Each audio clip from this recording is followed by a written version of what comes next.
तो यही है कि उन्होंने खुद अपने एफिडेविट में अपना नाम जय अमिताभ बच्चन लिखा है, तो उसमें इसको हथियार बनाना सीट कुर्सी के खिलाफ, चेयर के खिलाफ, ये सही नहीं है। कम से कम सामान्य ज्ञान यही बताता है, अगर है तो आप समझाइएगा। और दूसरा, वही कि कॉलीग तो है नहीं आपके उपराष्ट्रपति। तीसरा, क्या कुर्सी पर उंगली उठाकर ही अपनी बात कही जा सकती है? 3 सवाल आपके आए। सबसे पहला सवाल तो यही है कि क्या नाम के ऊपर किसी तरह की आपत्ति हो सकती है? अगर एक महिला चाहती है कि उनके पति का नाम बार बार इस तरह से ना बुलाया जाए, एफिडेविट में नाम है, इसमें भी कोई दो राय नहीं है, मैं समझता हूं कि अवॉइड भी किया जा सकता था। और केवल उस वजह से कि नाम अमिताभ जी का जोड़ दिया गया, केवल उस वजह से नहीं हुआ। पूरा सेंटेंस सुनिए, उन्होंने कहा मैं कलाकार हूं, मैं भाव भंगिमा भी समझती हूं और मैं एक्सप्रेशंस को, पूरा फेशियल बॉडी लैंग्वेज को भी मैं समझती हूं कि किस तरह से और क्यों लिया जा रहा है। असली मुद्दा वहां पर बिल्कुल मैं मानता हूं। दूसरा जो बिंदु है आपका कि संवैधानिक तौर पर कुलीग नहीं कह सकते, वो उपराष्ट्रपति के पद पर है, चेयरमैन है, इसमें कहीं कोई दो राय नहीं।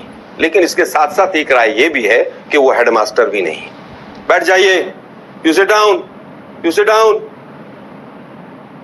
खड़गे जी को साफ कह रहे हैं आप, you want to destabilize the nation.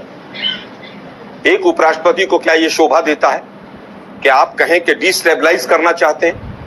बिल्कुल वो कुलीग नहीं है, लेकिन वो हेडमास्टर भी नहीं है कि हर आदमी को बैठा देंगे, हर आदमी को कहेंगे तुम भी बैठ जाओ, तुम भी बैठ जाओ, माइक बंद हो जाएंगे, संसद के यहाँ पर बोलने की अनुमति नहीं दी जाएगी, किसानों को अंदर पार्लियामेंट में आने से रोका जाएगा, और आप तो पत्रकार हैं, पत्रकारों को एक कमरे में ठूस दिया जाएगा। टीस बहुत सारी है इस बार।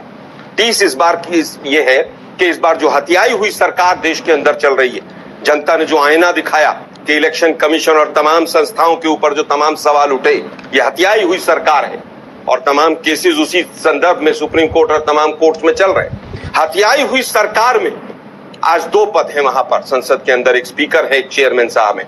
हम कहते हैं आप दोनों दल से ऊपर हैं।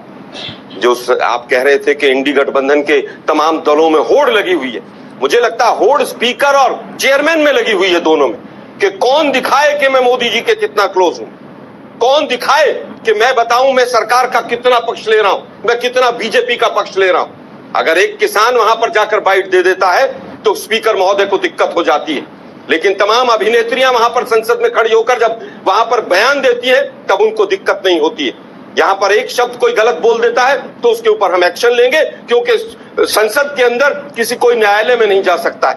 1.5 सांसदों को आप बर्खास्त करके आप किस तरह से आपने बिल पास कराए, लेकिन दिक्कत यह है, टीस अब यह है कि वो जो पहले भाषा थी ना, एक अकेला सब पर भारी, अब वो नहीं हो पा रहा है।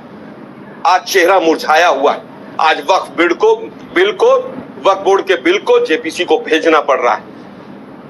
इसी जेपीसी की हम मांग करते थे कि आप राफेल पर जांच कराइए, तमाम चीजों पर, कहीं कभी नहीं हुआ। आप अपने सांसदों को कुछ भी कह देते थे, बात मणिपुर की होती थी, आप कहते थे एक अकेला सब पर भारी। आज वो चीज नहीं चल पा रही है। दिक्कत ये है कि बीजेपी और बीजेपी के मंत्री कोई जवाब नहीं दे पा रहे।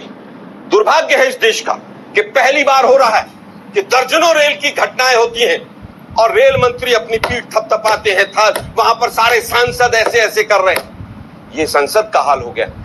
एनएचएआई मिनिस्टर से पूछा जाता है कि नेशनल हाईवे के मापदंड क्या है, किस हाईवे को आप नेशनल हाईवे कहते हैं, तो वो यहां से वहां से वहां भागते हैं। आज इनको जवाब नहीं सूझ रहे। 1200 करोड़ रुपए की संसद में 100 रुपए की बाल्टी लगाकर संसद की इज्जत को बचाना पड़ रहा है।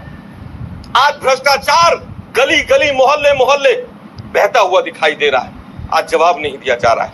पुल गिर रहे हैं, रेल एक्सीडेंट हो रहे हैं, और तमाम जो आप लिंक देखेंगे, या तो वो कंपनियां जिन लोगों की हैं वो भाजपा से लिंक है, या वो गुजरात की कंपनियां, या वो कहीं ना कहीं आरएसएस बैकिंग की कंपनियां हैं, या वो कंपनियां हैं जिन्होंने इलेक्टोरल बॉन्ड में बीजेपी के यहां पर पूरा धन दिया है, जिनके ईडी सीबीआई के नोटिस वापस लिए गए। इसलिए संसद में तमाम बहाने बनाकर संसद को परेशान किया जा रहा है। नीट के एग्जाम पर मैं अंतिम बात कहना चाहूंगा। नीट के एग्जाम पर क्या हुआ? नीट के एग्जाम पर देश का एचआरडी मिनिस्टर संसद के अंदर खड़ा होकर झूठ बोलता है और तमाम झूठों को बचाया जाता है। करोड़ों बच्चे उससे प्रभावित हुए, लेकिन सरकार ने नीट के एग्जाम में एक व्यक्ति जो आरएसएस से जुड़ा हुआ है, बीजेपी से जुड़ा हुआ है, उस चेयरमैन को नहीं हटाया। आज सवाल पूछे जा रहे हैं आज देश भी सवाल पूछ रहा है, संसद भी सवाल पूछ रहा है। इसीलिए अग्निवीर पर झूठ बोला जा रहा है, इसीलिए माइक बंद किए जा रहे हैं।